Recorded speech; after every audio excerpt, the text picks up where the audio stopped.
You know, we expect to be lied to. We expect it. We expect politicians to lie to us. We expect salespeople to lie to us. Danny, I'm sorry. We expect the news to be fake news. We can't even trust what we hear in a lot of churches today because you got fake good news. It's everywhere. Watered down, missing the cross, missing sin. And words are powerful things. You know, out in California, our brothers and sisters in Christ, if they are sitting in church today, they can't sing. I mean, in California, they aren't allowing you to chant, to pray out loud, or to sing. You know, what's going to be next? Preaching's dangerous because it spreads the virus. Words are powerful. James wrote, "The tongue is a small part of the body, and yet it boasts of great things. See how great a forest is set aflame by such a small fire. And a tongue is a fire, the very world of iniquity. The tongue is set among our members, is that which defiles the entire body, and sets on fire the course of our life, and is set on fire by hell. It is like a fire that's burning in us naturally in our sin nature, and then hell gets involved, and it becomes a forest fire. For every species of birds and beasts, of reptiles and creatures of the sea is tamed, and has been tamed by the human race, but no one can tame the tongue. It is a restless evil. It is a deadly poison." Evil, restless evil. Poison. A fire. Words, when they are out of control, when they are not under the power and restraint of the Holy Spirit in our life, words are a dangerous thing. Proverbs 6:16 says there are 6 things the Lord hates. They are abominations, and one of them is a lying tongue. Proverbs 12:22, it says, "Lying lips are an abomination to the Lord, but those who deal faithfully are his delight." The psalmist said, God desires truth in the inmost being. In Revelation, it says liars will have a place in the second death. And Jesus said, not just truth is important. He said, I am truth. He came to clarify that truth matters. And yet we expect to be lied to. And sometimes the person we lied to the most is our own selves. Jesus said, you've heard this. But I say to you, verse 34, make no oath at all, either by heaven, by the throne of God, it's the throne of God, by earth, it's the footstool of his feet, or Jerusalem, for it's the city of the great king. The Jews had a system of swearing by greater and greater things. You didn't want to swear by God, but you could swear by other things. Because if you were not totally honest and you had sworn by not God, but the temple, it's important. If you had sworn by the altar or the gift that was on the altar, or here it says you swear by Jerusalem or by the throne of God, but you don't swear by God. You know, some things are more meaningful. If I swore by my mother's life, you would say, he's not going to lie. But if I said, I swear by that gum wrapper right there, so I don't trust what you're saying. And that's what they would do. They would swear by different things. And we do the same thing. I swear on a stack of Bibles. You know, we go into our courts and they sit us down, usually a Bible. Do you swear to tell the truth, the whole truth, nothing but the truth? Because it gets you 3 times. So help you God. Truth is supposed to matter. We have all these oaths that we make.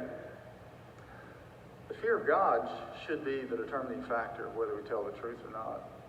I heard about a guy who years ago, they would stand at railroad crossings. We actually got caught by a railroad bar that came down in Gladewater today. We had to wait for a while, but back in the day, before they had that bar that came down with the lights on it, they had a guy that would stand there with a lantern when a train was coming and swing it back and forth so the cars would know to stop. And this particular guy, a fatality happened. And so they called him into a court trial, and he had to get up on the stand, and they asked him if he was there that night, and he said, yes, I was. He said, were you there with your lantern? Yes, I was. Were you swinging your lantern back and forth? Yes, I was. They let him go back to his seat. As he sat down, he said under his breath, he said, I'm glad they didn't ask if it was lit or not. You know, the truth matters. The whole truth. Not just our particular truth that we want to spin. You know, George Stephanopoulos, when he was on the Larry King show, back when Bill Clinton was president, he was asked about Clinton keeping his campaign promises, and this is what he said. He said, the president has kept all the promises that he intended to keep. He's kept all the ones that he intended to keep. That means he made some he didn't intend to keep. You know, just blowing smoke.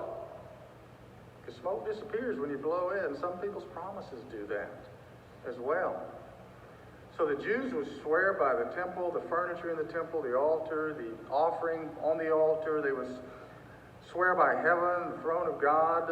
But when you swore by God, much bigger thing. And the Ten Commandments warns us about bearing false witness. It talks about thou shalt not lie, which the King James says, and that's unfortunate because it really literally says thou shalt not bear false witness. Make a false oath. Nor shall you make an oath by your head, for you cannot make one hair white or black. You know, back in the 60s or 70s, only my hairdresser knows for sure about what's going on up here. But how we look should not even be a lie. How we look. Truth should permeate every part of us. Have you ever lied about your age, your weight, your income, your job, your relationship with Jesus Christ? Kind of secret Christian. Truth should permeate every part of us. We should be people of truth. That's why verse 37 says, Jesus says, let your statement be yes, yes, or no, no. Anything beyond this is evil. Don't try to spice up what you're saying. You know, the more words we say,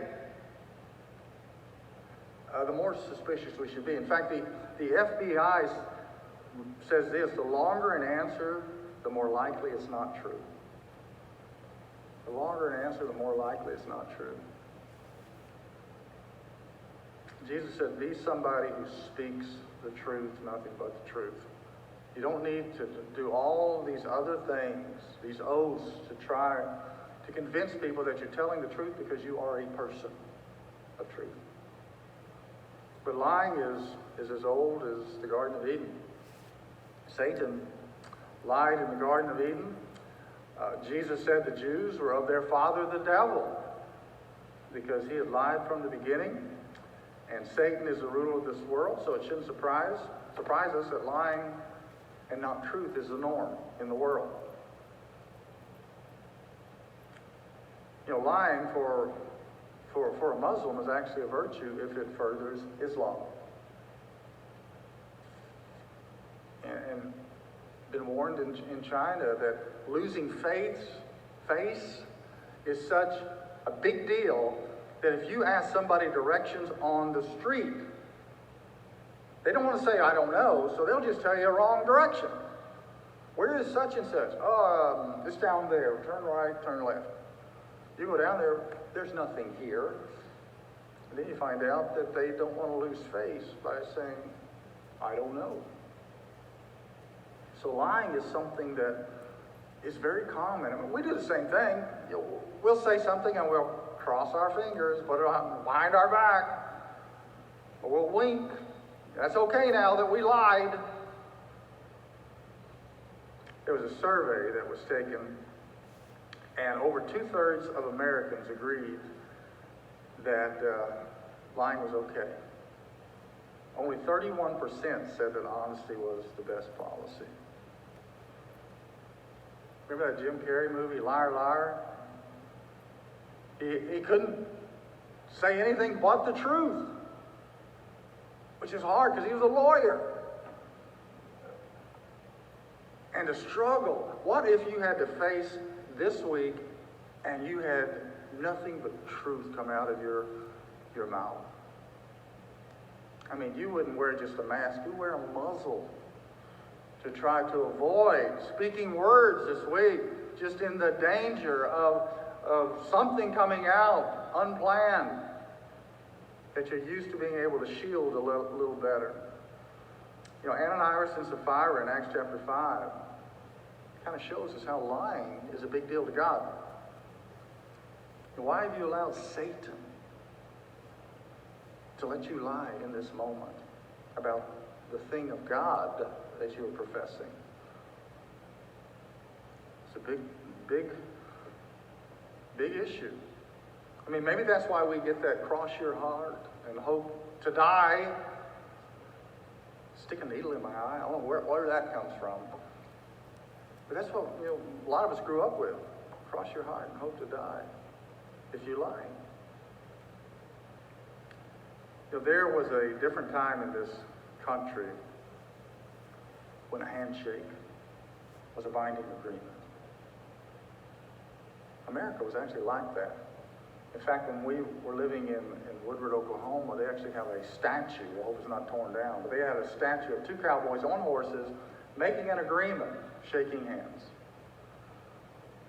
That statue was just what was expected. Now we have to have contracts that are thick, initial here, sign here, just to be able to trust people. I mean, we had to buy a house from my son-in-law, and I had to put up earnest money.